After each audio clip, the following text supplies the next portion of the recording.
Let me tell you a story. Way back in the middle of the previous century, I was a college tennis player for Bradley University in Peoria, Illinois. And I was a fair tennis player, not a great one. And during my junior year, I went through a phase when we talked about slumps last time. I was one of my prolonged slumps. It was also a time when they instituted the tiebreaker. At the end of a set, when there's 6 games apiece, you played what is now a 12-point tiebreaker, first one to seven. And during that time, I would be playing wonderful tennis, get to a tiebreaker, and lose it in the tiebreaker. In two instances, when I was up 6 points to zero, and they reeled off 8 points against me.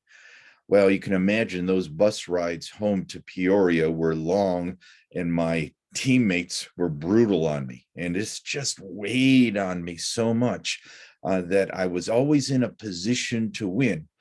I snatched failure and defeat from the jaws of victory more times than I would like to admit. And it was driving me nuts. Finally, when we came home on a Monday afternoon, I went up to my coach's office. Tom Coker was my coach back then, an old, crusty curmudgeon with a big, bulbous, red-veined nose, chomping on a cigar all the time, was a fair tennis player in his time, and our coach. I remember going to his office, which was up some stairs in the old gym building on Bradley's campus, hearing the creaking of the stairs and the creaking of the floorboards. And as I entered the office, there was a big blue smoke from his cigar. And I went in with my heart in my hand, almost in tears. And I said, "Coach, how do you win?" I was at the end of my rope. He didn't even look up at me. And through the puffs of cigar smoke, he just grunted, "Kid, you win the last point." And I said, "What? What?" It was obvious that the coaching and counseling session was over. So I left befuddled and confused. Win the last point. Well, duh, of course. But that sent me on a career quest about how to win. I quickly found out that winning was a mindset, an attitude encompassed with feelings and even your body image and how you carried your body. Now, even if you're in a performance area that doesn't involve a competition against somebody else, you can replace what I'm saying in terms of winning with the word success. That each one of us has to learn how to succeed, how to win. And it's our own personal formula. Even if you're in a team sport, you have to find your own way to contribute to the overall winning of the team. So I'm going to talk to you during these next couple sessions, first today on some general perspectives about winning so you can develop your own style of winning, your own formula of winning. And then the next two videos, I'm going to be sharing with you what I found out over the years from 2008 to 2018 in the third generation of the Performing at Your Best course, the Psychology of Human Performance course that I offered at Western Nevada College.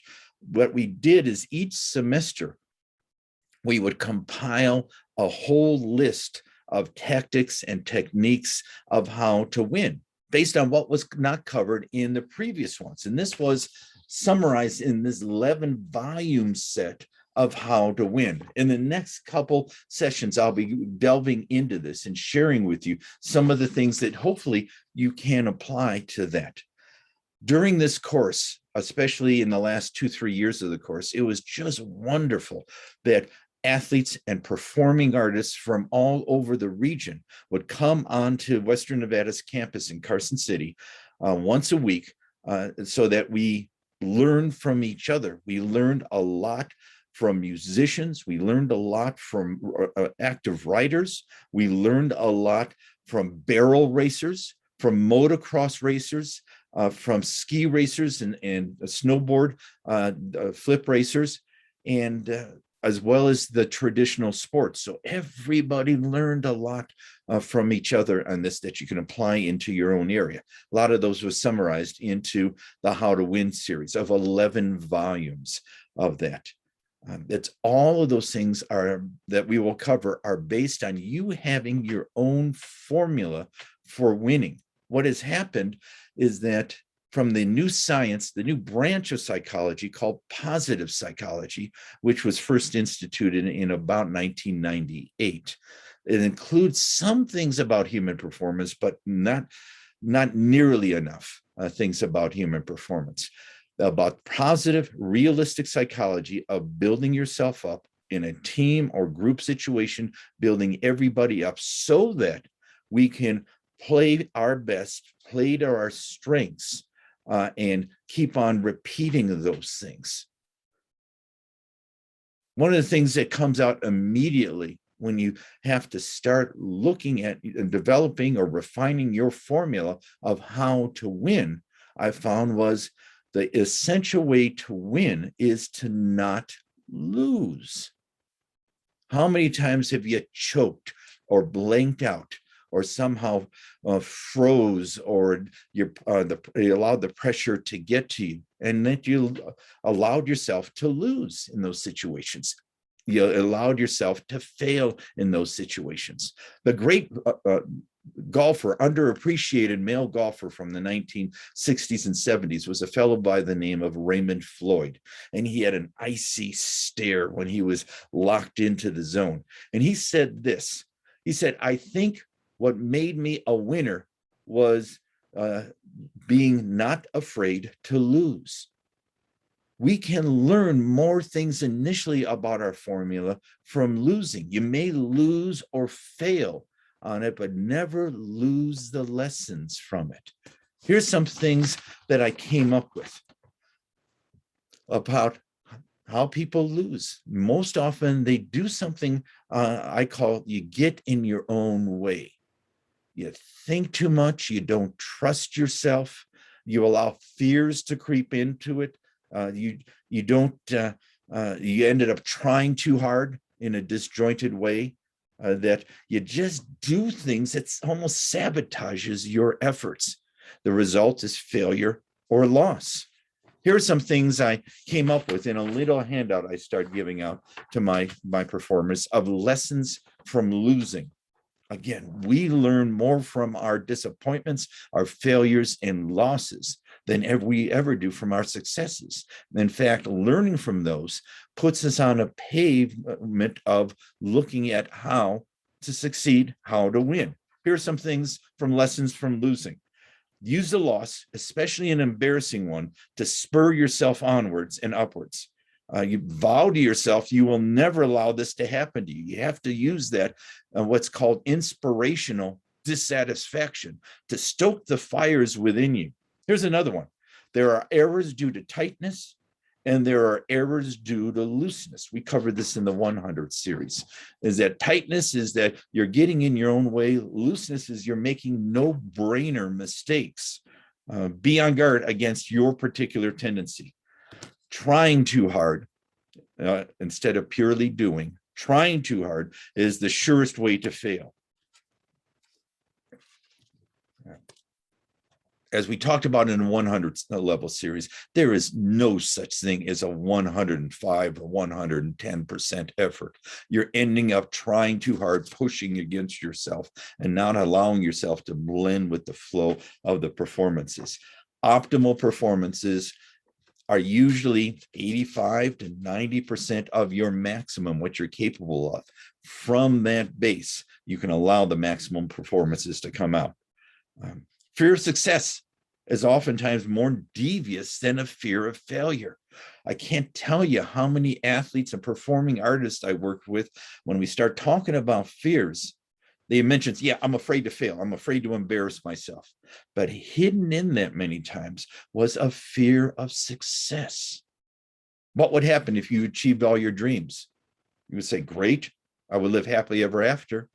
But after a while, you may say, I don't know, that means I have to repeat it. I have to do better with it. Sometimes fear of success is more of a stranglehold on us. Expecting success, expecting victory takes us out of the moment. Perfection, striving for perfection, which is an illusion, pushes us down a blind alley. Past performances, your rankings or your records, your reputation mean absolutely nothing in this performance. Play the game afresh and anew that is right in front of you. It's amazing how many times the underdog beats the top dog. Sometimes the underdog has nothing to lose and they throw themselves into it, where top dogs start becoming too defensive, trying to avoid making mistakes, becoming too tight. Complacency and inattention are killers. We have to attend to the details. Here's another thing, lessons we learned from losing. Earned confidence, not cockiness or shallow bravado.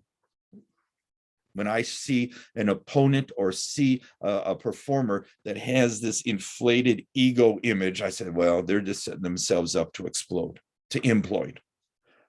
Playing outside one's comfort zone is initially bad, but in the long run, it's good. Is that we have to learn how to become comfortable with discomfort of the newness. So the first time we're in those uncomfortable situations, we may choke, we may freeze, but then we're starting to see what is capable for us.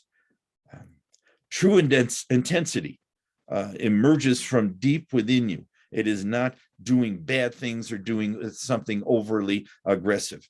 It is that flow of focused attention. When you become stressed or antsy or agitated, slow down. Slow down your breathing, slow down your thinking. The great golfer Jack Nicklaus said that if there was one quality he excelled at, was what he called his clarity of thinking. He said when everybody else was stressed, hurrying around, pushing things in the performance, he did just the opposite. He slowed down and he started becoming more clear and precise in his thinking. He said that was the secret to his success in pressure. Very, very few performers can perform well or elevate their performances through anger. Frustration leads to anger. Those are all bound in expectations. But there have been very few cases where anger elevated someone's performance positively. In most cases, once you become angry, you've given up. Here, the more intense and of the situation or the specific play of it, the deeper one has to relax and stay with your sense of calm, of quiet. Weaknesses are usually exposed at the onset of pressure. And however, under sustained pressure, it's your strengths that mysteriously disappear from you. Impatience is a form of giving up. Patience and perseverance it always prevails. Here's something that helped me the best is a committed failure or a committed loss or a committed disappointment is much better in the long run than a non-committed success or a non-committed victory. Is if I learn how to apply my commitments to it, even though what the results are may not be encouraging, that sets the foundation for me to keep on succeeding. When you lose, and you will lose, when you fail, be classy. Be classy to your competitors or your teammates. Showing your class under adversity is a way of helping you build the foundations for future successes. So the initial way to win is not to lose. Learn how to get out of your way. If you fail, look at those as good opportunities to learn from. Many times in a competitive situation, you may come upon an opponent, an individual, or a team that is having a great day. You have to tip your hat to them. And even though you lost to them, that you have to say, what did you do well in those situations? You don't have control, total control of your competition. You do have control of how well you perform, respond, and how you handle the losses. And that is an important thing for setting yourself up for future successes. Again, whether you're in a competitive situation against a person or a team, where winning is important, or you're just a pure performing artist, replace the concept of winning with the concept of success. And you know from watching my videos, you know I love acronyms. And here's my acronym for success. Our first S is to stay within yourself. Immerse yourself into the situation and the entire performance. Our U in our formula for success is to understand yourself. Understand your tendencies, understand your history, understand how you cope with things. Our first C in success is to concentrate, as we had a video on that.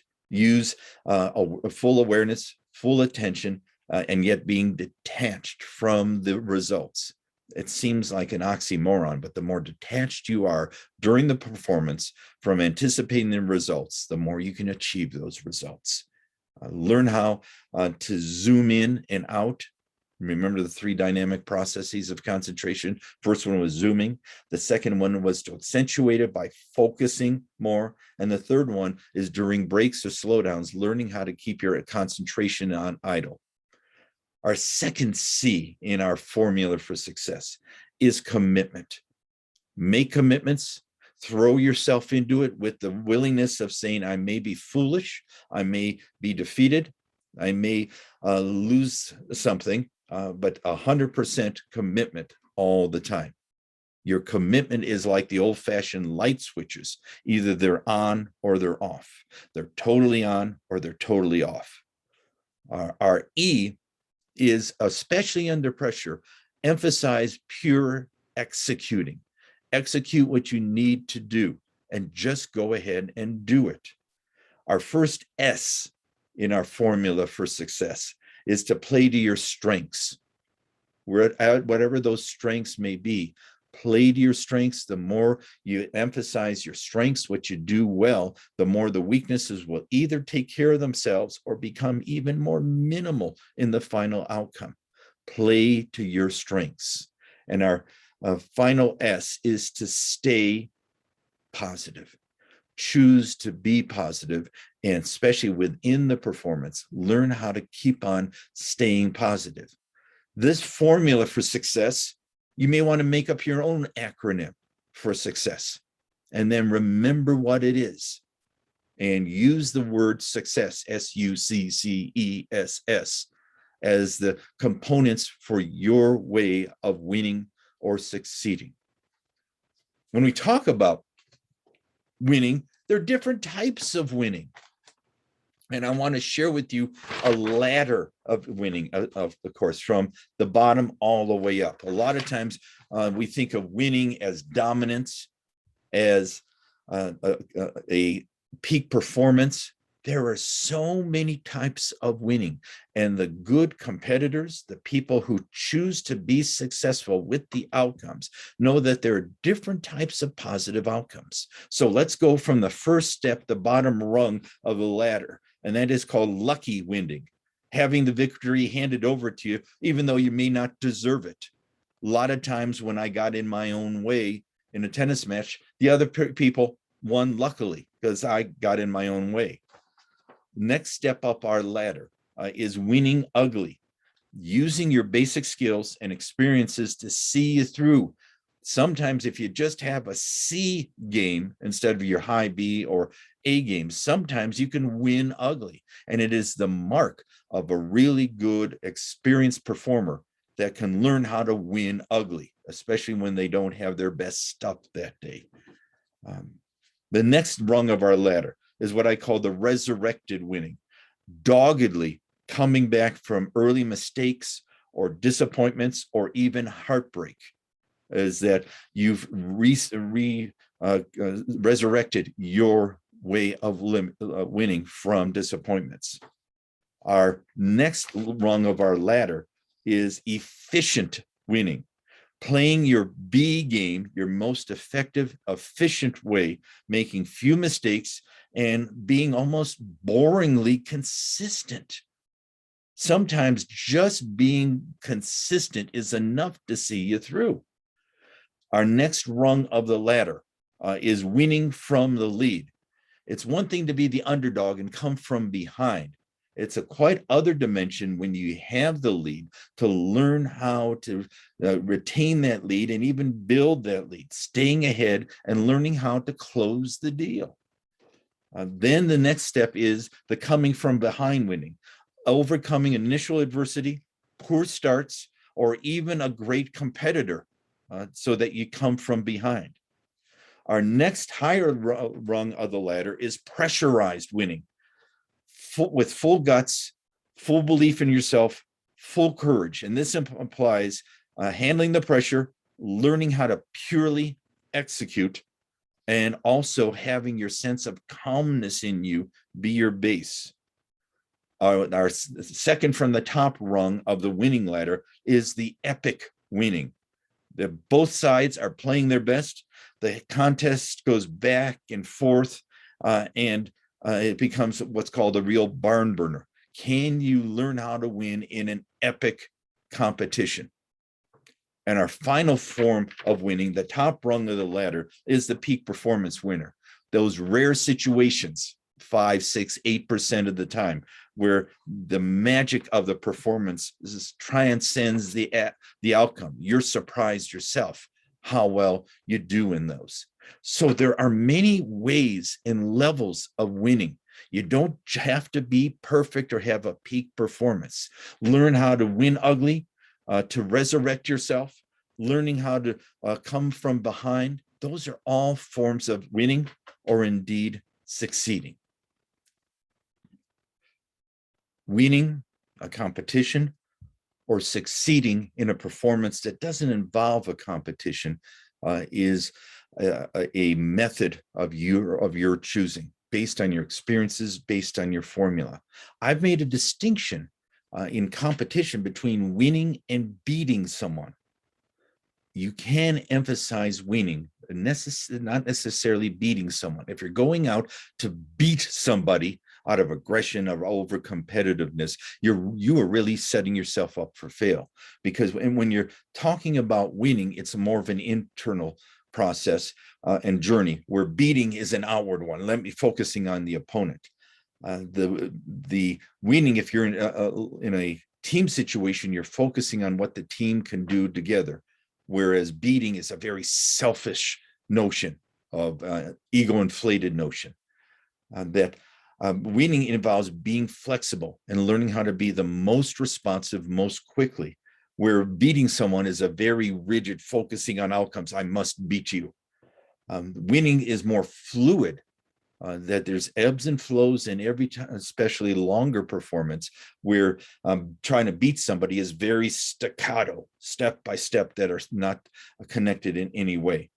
Winning is purposeful, that you remain that boringly consistent, you stay true to yourself, where beating someone, you tend to become distracted and even emotional. Winning is you staying centered within yourself and letting your best performances come out and staying calm. Where beating someone, you tend to have the temptation of becoming too intense. Winning is a way of being classy in victory. Beating someone, sometimes you are apt to be mean to somebody. Winning, as you'll find out in the next couple videos, you have a solid end game. You know how to close out the victory. But what happens if you try to beat somebody is that you end up choking from that. So if you have that chance, or if you're tempted to beat somebody, transform that into what I need to do to succeed or to win. This is a classic, almost a poem that has been around forever. And it's called Winners and Losers. And it's a matter of attitude. It's a matter of tradition and a matter of your own culture of approaching any kind of performance, either to succeed or to win. Here, the winner goes out and rings the bell, while a loser gives up and wrings his or her hands. A winner pleasantly ponders how high the kite will fly, where a loser woefully wonders how soon the kite will fall. The winner spreads cheer, where a loser seeks sympathy. A winner lives on the peninsula of infinite possibilities, where a loser is stranded on the island of perpetual indecision. A winner discovers a remedy where a loser finds fault. To a winner, all doors have handles and hinges. To a loser, all doors have locks and latches. A winner sees signs of prosperity, where a loser only imagines impending peril. A winner encourages, while a loser disparages. A winner finds friends, where a loser creates only loneliness and isolation. A winner is nourished by the positive, where a loser nibbles with the negative. Winners learn from their mistakes, where losers blame others or circumstances for their errors. A winner sets plans to succeed, where a loser anticipates failure or embarrassment of failure.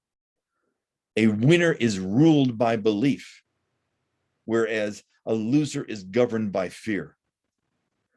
Winners' challenges are losers' problems. Winners say to themselves, it may be difficult, but it is possible. Losers say it may be possible, but it is way too difficult. Winners see an answer for every problem, where losers see a problem in every answer. Winners do it while losers only talk about it.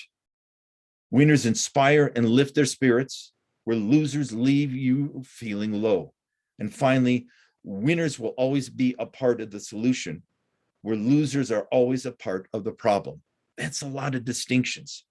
This was originally made from Louis Timberlake. So to Google him and see if he still has posted the winners and losers. I've expanded that a little bit over the years. One of my dear friends and colleagues when we were in graduate school was a fellow by the name of Doug Stewart.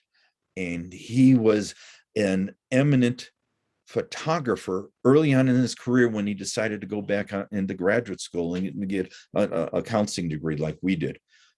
Afterwards, when he was out on his own, he started working with farm teams of professional baseball organizations. And he came up with this. And so I give Doug credit for this, of 10 ways to be a winner. And that is, believe you can. Secondly, think and behave like a winner at all times. He says, in a team, be there for each other, have each other's back. Fourthly, he said, play with intensity.